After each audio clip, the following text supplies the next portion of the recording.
A gente está vendo aí na China, né, essa queda desse minério de ferro, os reflexos, né, em questão das regulações do setor de construção também. Aqui no Brasil a gente já está vendo a Vale sendo muito impactada, mas o que eu queria trazer aqui para a nossa conversa é o seguinte: a cautela tem se espalhado pelo mundo todo também. Eu acho que isso a gente sabe que impacta todos os mercados. Como que está aí a situação nos Estados Unidos diante dessa questão do minério lá na China? A gente sabe que o setor imobiliário depende muito, né? Siderúrgicas, mineradoras, enfim. Como que você está vendo isso tudo? Você acha que aí elas também estão sendo pressionadas, como a gente está vendo aqui?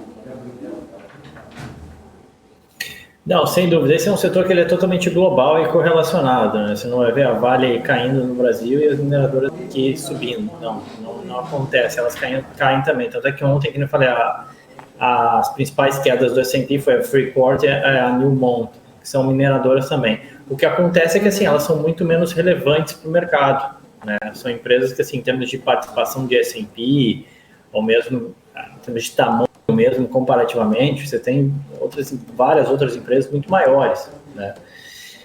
Até hoje mesmo, curiosamente, eu preparo um podcast todos os dias, né? E você pega, por exemplo, o valor de mercado da rede de fast food aqui, Chipotle, né? Que é uma rede de fast food mexicana, mais de 50 bilhões de dólares. Se a gente calcular isso, dá 270 bilhões de reais. Eu diria que é quase que o valor próximo do Bradesco ou do Itaú, né?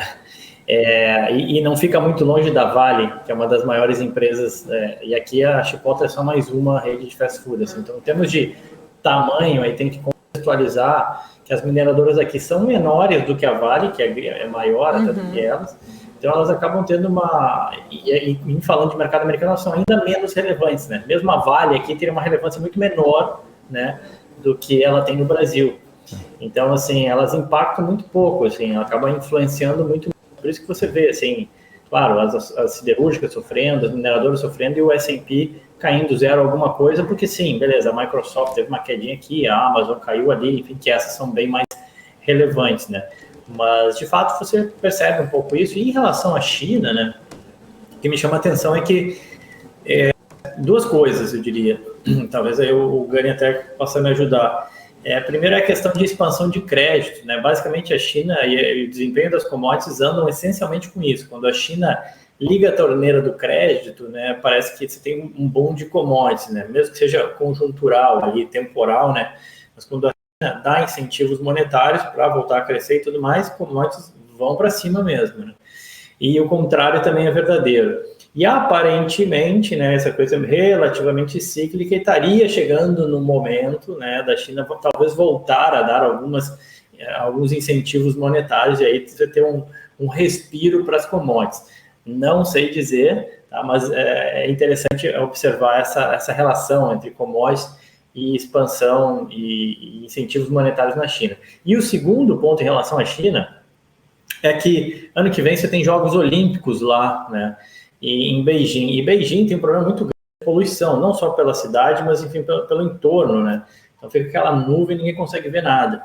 E eu já li algumas coisas que falam que os chineses estariam desligando tudo, né? Assim, na ideia de, cara, tentar diminuir esse impacto, ou seja, despoluir para os ciclos de inverno que vão acontecer. Eu acho que deve acontecer muito em breve, eu não tenho exatamente a data, mas a ideia é isso, assim, de que e que daí em algum momento poderiam voltar ao normal as operações, mas que pelo menos para que o mundo vai estar visitando a China, né, para que não fique Beijing envolto numa nuvem de poluição, né. A Gani quer complementar, quer falar alguma coisa sobre esse assunto? Faz todo sentido o que o Will está falando.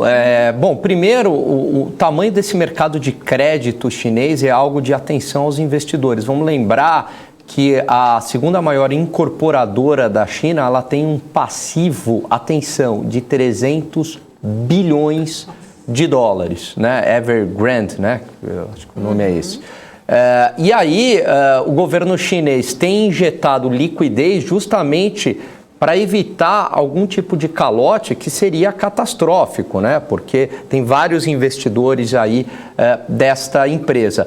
E aí, só complementando essa questão do minério de ferro que tem caído, quem está reduzindo justamente a demanda pelo minério de ferro são as siderúrgicas da China, né? E supostamente ligado à questão da poluição, e aí vai ao encontro do que o Will está falando, né? Querendo mostrar aí uma espécie de um cartão postal para o mundo, né? Que a China não polui, etc. E tal. Agora, o que me chama a atenção, e aí, né, Will, como o Brasil é dependente de commodity, portanto, de China e de cenário eleitoral, né? E as pessoas ficam pensando apenas em investimentos no Brasil, esquecem de investimentos em economias muito menos sensíveis ou a commodities ou a cenário eleitoral. É aquela história assim de, infelizmente, né, a nossa base, né, em termos de economia e tudo mais, ela é relativamente fraca, né? Fazer tua casa na rocha ou fazer na areia, então qualquer coisa, qualquer vento balança, né? Então é isso que tu falou, assim, as commodities caem, o Brasil sofre, o presidente fala alguma coisa, o Brasil sofre. Eventualmente uma crise que, como já aconteceu em 95, a crise da tequila, né, no México, e aí nos afeta, em 97 os tigres asiáticos e nos afeta. Então, assim, essa é uma realidade, infelizmente, do Brasil, a nossa correlação, enfim, com aquilo que a gente produz muito bem, que é commodities, mas a gente fica dependente aí desse tipo de coisa. E aí, em relação aos jogos, eu pesquisei aqui, né, eu não sei tudo, mas o Google é maravilhoso. E os Jogos Olímpicos de Inverno vão acontecer em fevereiro, né? Então, 4 de fevereiro é a cerimônia de abertura. E o que acontece? Uma siderúrgica, normalmente ela tem que fazer paradas programadas, né? Até para a manutenção dos fornos e tudo mais, é normal que elas parem em algum momento, né?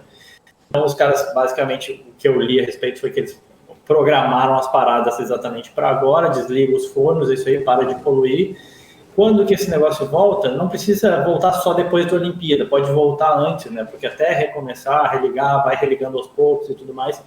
Mas cada dia que passa, em tese, né, a gente vai chegando mais perto e, em tese, né, você poderia voltar, as siderúrgicas chinesas poderiam relativamente voltar ao normal e isso traria uma folga. Estou tentando aqui ser positivo e trazer uma palavra de alento aí nessa sexta-feira para quem está só investindo no Brasil. Mas eu lembro, cara, não fica só investindo no Brasil, vem ser global com a gente, né? Global no sentido de investir globalmente, né?